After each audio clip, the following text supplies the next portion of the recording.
Now, why would you want to use a camcorder instead of a normal camera? Well, camcorders can run all day long without overheating. They don't use a lot of power. You open them up, they start right up, you push record, you don't have to think about it. Fully automatic. They're just so idiot-proof. It's amazing. And then when you're done, you push off, done, that's it.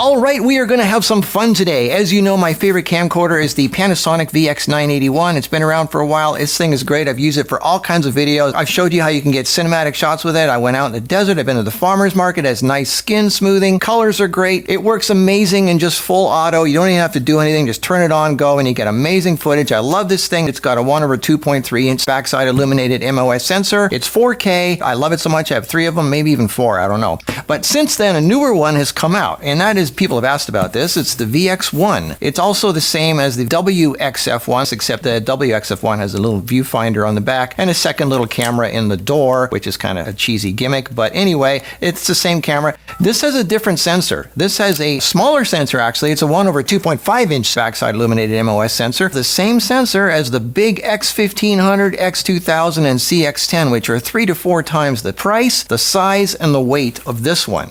So this one is very comparable actually with those ones. You would think this thing would be much better than the VX981. We'll find out today. We're going to take these into 5 different scenarios. We're going to go outdoors with lots of light, indoors with low light, indoor studio with low light softbox, some stabilization tests, and then we're going to do outdoors with telephoto zoomed all the way for that cinematic look. But wait, that's not all. As you know, I like to have a lot of fun, so we're also going to compare it to the ZS80, which, why would we do that? It's a little pocket camera. Well, I think this is the same sensor that's in the VX981. It's a 1/2.3-inch sensor. It has a flip-up screen. It has a viewfinder. It's great for just putting in your pocket, and you know, it's a pocket camera, but is this as good as this? We'll find out. We're also going to check the ZS200. It has a 1-inch sensor and a longer telephoto. And we're also going to do the LX10, which is their flagship premier camera. Flip-up screen, great for vlogging. This thing is super sharp. This will blow your mind. And while we're at it, since we're talking about camcorders, we're going to compare it to the big professional AG UX90 camcorder. These are all by Panasonic. This one has a 1-inch sensor, and we're going to just see what they look like. So we're going to get just right into this real quick. Some people are going to ask, these things both have a built-in speaker. Yes, they have mic jacks, headphone jacks, HDMI out. They both have sharp Leica lenses. I think the VX1 is a little bit sharper, but it's not a huge difference. VX981 has a 25 times zoom, equivalent to 30 to 630. The VX1 is a 32 times zoom, 25 to 600. So the VX1 can go wider, while the VX981 can zoom further. Both have stabilization, but the VX1 has 3 different types of stabilization working together, giving it noticeably better stabilization. To get to the SD card in the VX1, you have to flip open the screen, which starts the camera every time, which is really annoying. On the 981, it just pops out the bottom while it's still on the tripod. That's really cool. This little tiny battery that comes with this thing will run all day long. Another thing to keep in mind with all these cameras is autofocus works really good when it's in intelligent auto, when it's in automatic.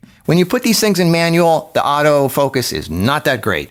But when you put it in automatic, the face tracking autofocus is actually really good. Something that a lot of Panasonic people don't understand is you see a white square around your head. That doesn't mean it's focusing on you. What that means is it recognizes a face, but it's not necessarily focusing on the face. When you see a yellow square, that's when it's actually focusing on your face. And it does that when it's in auto. And these things, especially these two, the camcorders, when you have it in auto, it's so good, you never have to take it out of auto. So that's something that's really good about these camcorders. The VX991 that some people ask about, it's the same as the 981, except it has a viewfinder and it has a stupid second little camera in there built into the door. With the VX981, you can use your cell phone as the second camera and wirelessly put it picture in picture as you're recording. That's really cool. The VX1 and WXF1 have full manual control, whereas the Sony AX43 and 53 do not. So let's get into this here. Let's get going. All these cameras are around $700 and they're all fun to play with. So we're going to play with them. Here we go. All right, let's start outdoors with lots of light. I'll be in the shade with 2 little panel lights on my face, and the bright sun will be illuminating the background. Let's start with the VX981 in Intelligent Auto Plus. Now, I have no lights on right here. This is just me standing in the shade. Notice how it automatically adjusts for my face. Perfect exposure on my face. Everything looks great. Now watch what happens when I turn on these 2 lights.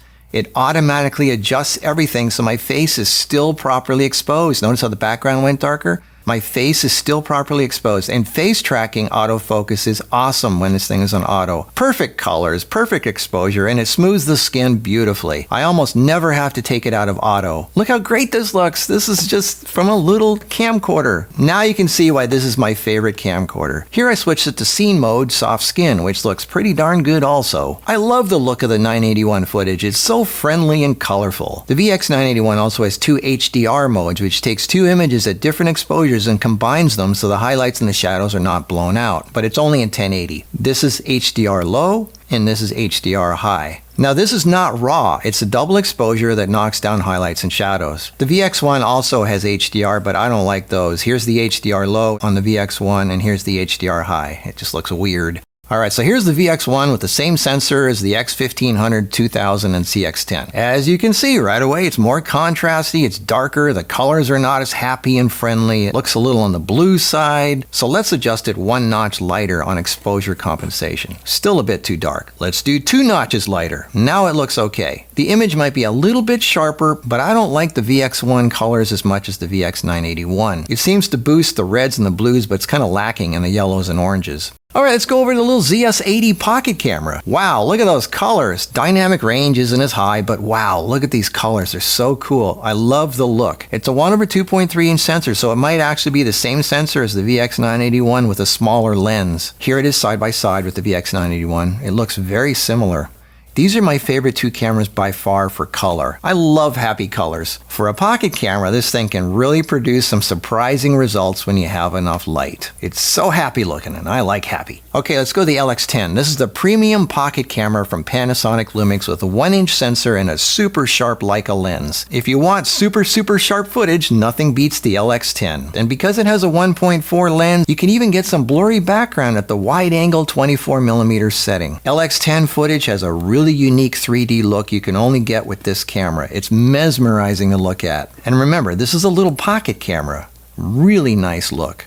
Alright, let's go to ZS200. The colors are on the blue side. The lens is nice and sharp. Autofocus sucks. It might be the same 1-inch sensor as the LX10, but the lens only goes down to 3.3 because it's a long telephoto. It's a clean image, but it just doesn't wow me or make me feel happy like some of these other cameras. So let's move on. Alright, let's go to the big professional UX90 camcorder. This is a Pro 1-inch sensor camcorder that has lots of picture profiles, including my favorite Cine D profile, which has nice high dynamic range, and then you just dial in your favorite color in blacks and whites to make it look the way you like. This camera has a professional look. It's very safe looking. The colors don't pop, again, because it's a professionally restrained camera. It definitely looks acceptable, but it doesn't make me giggle with joy. Alright, let's go to the indoor studio with low light softboxes. This is much lower light, but it's soft. Here's the VX981. Not bad, not bad. Perfect skin tones, color looks great. Even in Intelligent Auto Plus, you can fine-tune the exposure and the color. I find you can get perfect skin tones if you nudge the color one notch towards red and leave it there. Looks pretty good. Alright, here's the VX1. Right away, out of the box, too contrasty, too dark, the colors look muddier, so let's adjust it 2 notches lighter, and then it's okay. Autofocus does not work very good in low light with the VX1, and again, I don't like the colors as much as the VX981. Remember, it's a different sensor. If you fiddle with it, you can get it pretty good looking, but again, you gotta fiddle with it, which you don't have to do with the VX981. Alright, let's move over to the ZS80 pocket camera. Dynamic range is not as high, but for a small pocket camera, it does pretty darn good. Nice happy colors, nice skin tones. I just love the skin tones on the ZX80. This thing looks great. Alright, LX10, the flagship camera. Again, the sharpest of the bunch with its 1-inch sensor and a 1.4 lens. Look how sharp this thing is. Alright, ZS200, not bad. Nice and sharp, a little grainy, but it looks okay. Nothing really wrong with it, but again, for some reason, it really just doesn't wow me. Alright, UX90 big professional camera. Nice, very nice. Again, this is a professional camcorder, so getting results like this is expected. The footage is pleasant and kind of fun to look at. Alright, indoors, low light. This is late at night, just ambient lighting. Let's start with the VX981. Not bad. The lens actually goes down to 1.8 on this camcorder. Obviously, it's a little grainier and a little less color, but not bad for late night with low light. Excuse my looks, it's been a long day, so I'm really tired at this point. But pretty darn good stuff for low light. The VX981 also has infrared mode, which can shoot in total darkness. It's creepy, but if you want to do ghost videos, here you go. The VX1 does not have infrared. Alright, the VX1 in low light. Here it is side by side with the VX981. The VX1 just looks cold and unfriendly. Ugh. All right, ZS80 pocket camera. Wow. Now I know it's very grainy and it's low resolution and like a cell phone. I know, but it really puts effort into the color. All right, here's the LX10 premium pocket camera. Because of the 1-inch sensor and the 1.4 lens, it's considerably cleaner looking. Colors are about the same, but it's not as grainy. ZS200. Ugh. All right, UX90 professional camcorder. Nice. Looks like something you'd see on a TV interview from the early 2000s. All right, stabilization test. The VX981 is okay, but it's not spectacular. But the VX1, this is what the VX1 is good at. The VX1 has 3 different kinds of stabilization working together to give it a nice, smooth result. If you move around a lot, then this is the best choice for that. Here's the ZS80. Pocket cameras do not have great stabilization. This is not what they're made for. Get an action cam if you're going to do this kind of stuff, or the VX1. All right, outdoors with the telephoto zoomed all the way in for that cinematic look. Wow, this is the VX981. It's got some background blur. It's got amazing colors, some great skin smoothing. Look at this. This is where all these things shine. And look how sharp it is at maximum zoom, which is the equivalent of a 630 millimeter lens. The camera is way back, way back. Look at that. Wow, I love it. All right, here's the VX1. The VX1 looks good too, but again, this is the best case scenario, bright light out in the sun. It looks good, but I don't think it looks any better than the VX981. Here's the ZS80 pocket camera. It can't zoom as far, but it still gives a really nice result for a little camera you can literally stick in your pocket. Now the LX10, you cannot get a telephoto shot because it only zooms from 24 to 72, but it gives you a really nice, unique 3D look that you just don't get with any other cameras. If you want to zoom, this is not your camera. And the ZS200, the telephoto is nowhere as long as the camcorders. It only goes like halfway, and for some reason it looks grainy outdoors. All right, UX90 professional camcorder. Nice. Again, playing it safe with safe colors, not trying to be spectacular, but being very professional looking. Something about this footage, you can tell it's not a cheap consumer camcorder. It's very nice, especially a long telephoto zoom like this. Nice. Nice. I should do some more stuff with this. This is cool.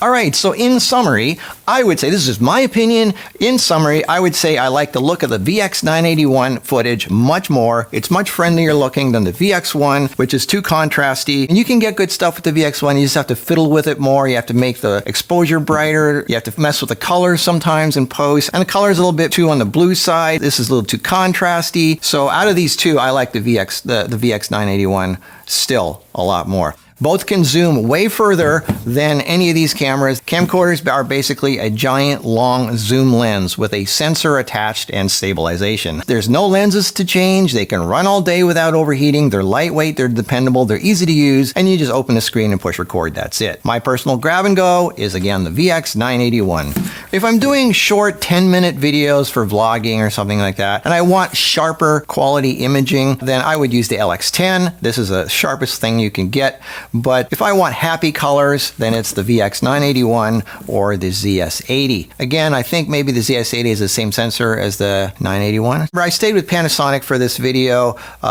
just because I would go crazy if I tried to do all the brands, but I like Panasonic Lumix. My favorite all-time camera for vlogging and traveling is still the Sony RX100 Mark VII, but it's hard to find nowadays, and it costs over $1,300, which is twice the price of the LX10, which is a great alternative for those of you who can't afford the RX100 Mark VII. Great little camera, and it's just super sharp.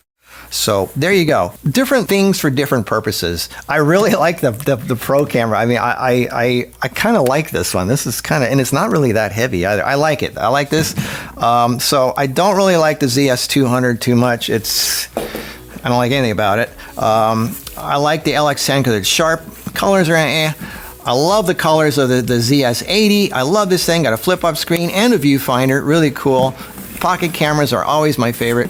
I'm not crazy about the VX1, even though it's a great little camera. I like the VX981 as my favorite camera. Look how small this thing is. I mean, this is less than a pound. This thing is great. It is such a cute little camera. Great stuff, great footage. Depending what it is you're doing, how light you like to travel, I just thought I'd give you a little rundown. I love any excuse to play with cameras and I like to share it with you. That's what I like, playing with cameras and lights and stuff like that. So I hope you got some entertainment out of this. There's my summary of this. I hope it's not always necessary to buy the newest, latest thing. Sometimes the oldies but goodies are the ones to stick with. I'll see you in the next video. Until then, bye-bye.